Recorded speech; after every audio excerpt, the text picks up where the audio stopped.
नमस्ते, स्वागत है आपका हमारे चैनल ब्राइट फ्यूचर में। आज है 17 दिसंबर। आज कक्षा 6 के लिए हिंदी विषय का गृह कार्य आया है।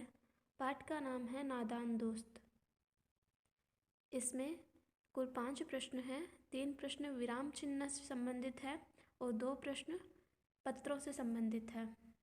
तो बढ़ते हैं पहले प्रश्न की ओर। प्रश्न संख्या 1, विराम चिन्ह की परिभाषा लिखो।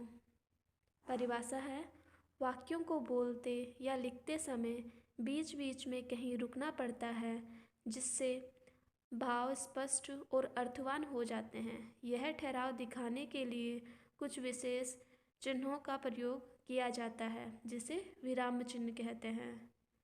जैसे हे राम। प्रश्न संख्या 2, विराम चिन्ह का प्रयोग क्यों किया जाता है? इसका उत्तर है, विराम चिन्हों का प्रयोग अपने भाव में स्पष्टता लाने के लिए किया जाता है। यदि हम विराम चिन्ह नहीं लगाते हैं तो हमारे अर्थ का अनर्थ भी हो सकता है।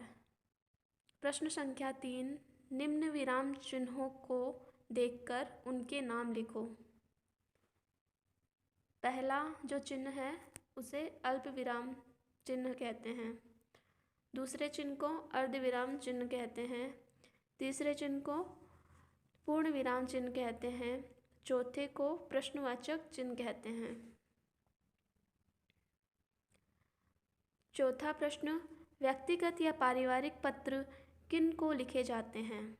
इसका उत्तर है, अपने मित्र या रिश्तेदारों को लिखे पत्र व्यक्तिगत पत्र कहलाते हैं। इसमें हम अपने व्यक्तिगत व पारिवारिक बातें लिखते हैं। पिता माता। उत्तर, अपने मित्र या रिश्तेदारों को लिखे पत्र व्यक्तिगत पत्र कहलाते हैं। इनमें हम अपने व्यक्तिगत व पारिवारिक बातें ही लिखते हैं। पारिवारिक माता पिता या मित्र को पत्र व बधाई पत्र, निमंत्रण पत्र व्यक्तिगत पत्र की ही श्रेणी में आते हैं। 5वां प्रश्न है, क्या पत्रों में अभिवादन लिखना जरूरी होता है? इसका उत्तर है हाँ, क्योंकि हम सभी के लिए अलग अलग अभिवादन शब्दों का प्रयोग करते हैं। जैसे बड़ों के लिए सादर प्रणाम या चरण स्पर्श नमस्ते आदि, छोटों के लिए प्रसन्न रहो और बराबर वालों के लिए नमस्कार प्रणाम सप्रेम नमस्कार। इसीलिए जिनको हम पत्र लिख रहे हैं उनके लिए सही अभिवादन लिखना जरूरी होता है। हमने 5 प्रश्न पूर्ण कर लिए हैं। अब हम मिलते हैं अगले वीडियो में।